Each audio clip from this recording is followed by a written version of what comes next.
somebody around who keeps records of things.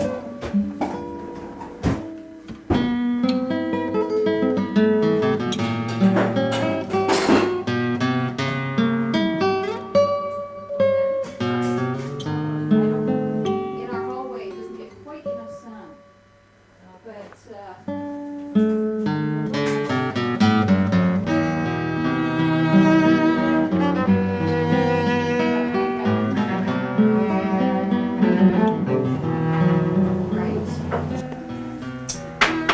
Salt Spring.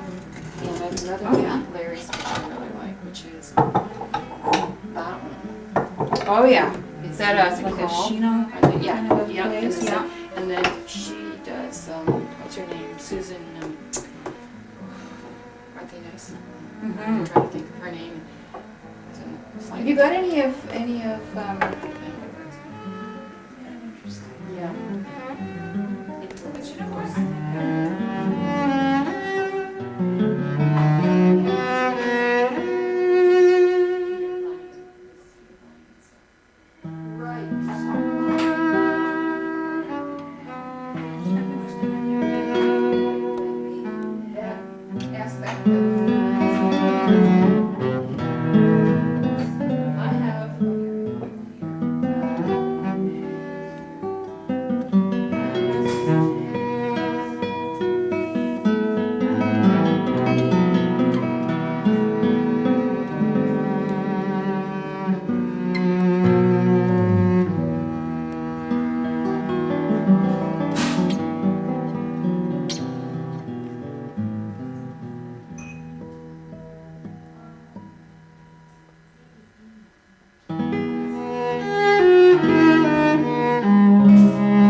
That the colors that I used are the colors I tried to accurately use the human skin pigmentation colors. Like had an Asian model and a white model and some very elderly people, and looking closely, you know, at the varicose veins in their legs and, and what happens to the body when it gets older. And actually, I've made a video of that and to try and get some close-ups of skin texture. Oh, I'd like to see that. Yeah, and so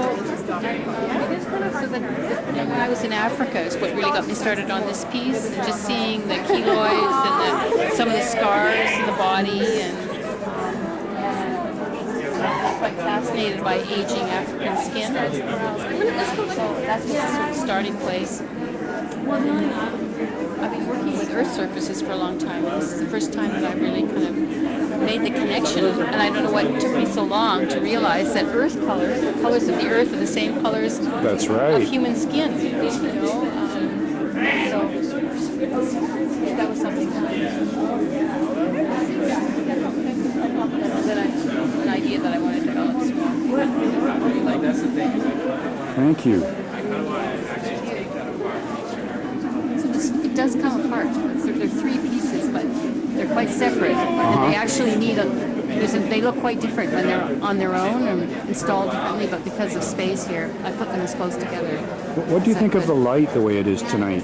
Does that really do it for you, like in terms of the way you looked at it on your studio floor? It's a very different piece in the daylight. The colors are quite distinct. Yeah. The white skin and the olive skin and the dark skin.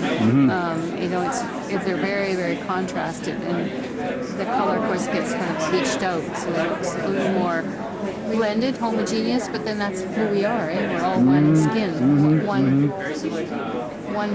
earth, one skin. So one body. I like the connection between the earth colors and the skin tones. It's wonderful. Thanks.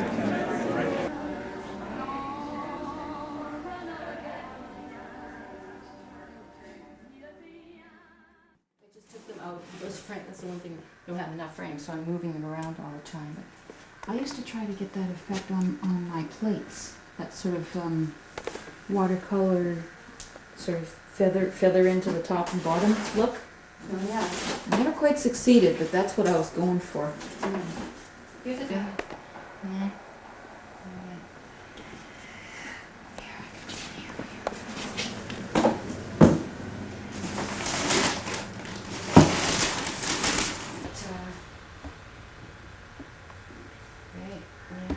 Just a minute, that's always just a minute.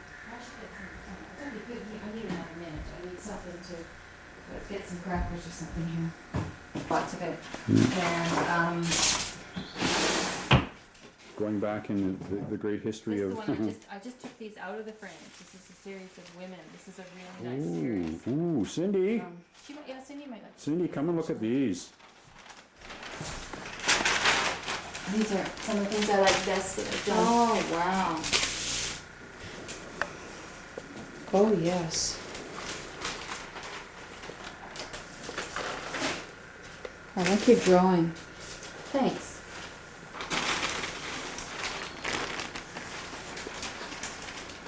This is I just this work that I really like this one. Yes.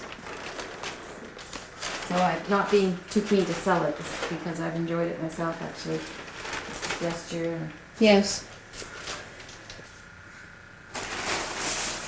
These came first, and then a big series. There were about more than 100 of animals when I lived in Spain and France. I lived near the caves, and I went to the caves all the time. Right. And I got very involved with doing these animals. How do you pronounce that?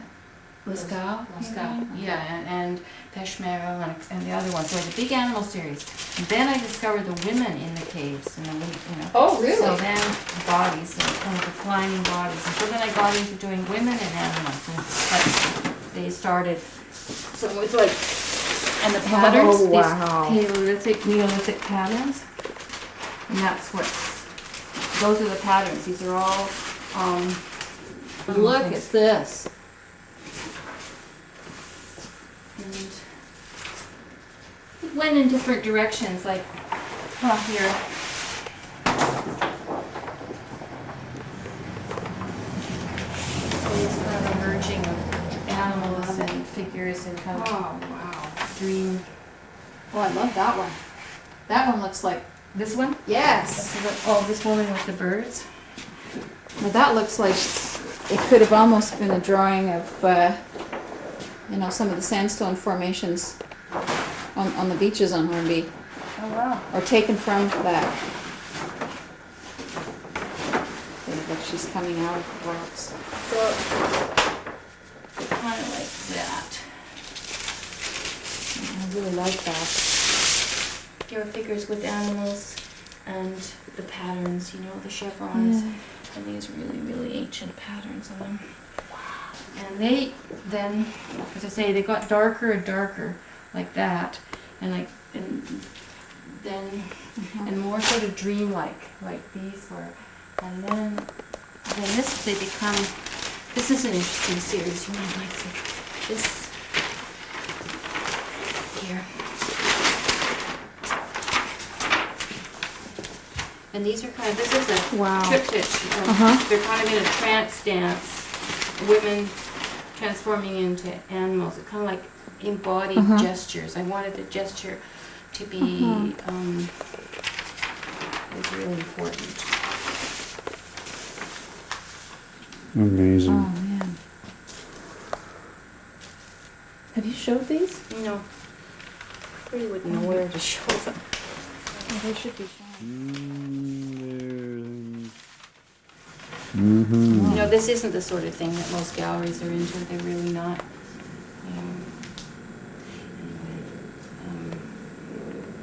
I wouldn't be too sure about that. Obscure place and nearly worn off, and people keep throwing water on them to see them. You know, the ochre shines darker when it's When wet. you get it wet, oh Yeah, dear. and they say, please don't. There's funny little signs saying, no, in Spanish, don't put water on the paintings. But that image is just, I was kind of like, okay, I found something here, you know, and it's kind of, that really did it for me. Yeah. I've got some, right, this model here is like 68 or something. She was great. My model I used her a lot. Yeah,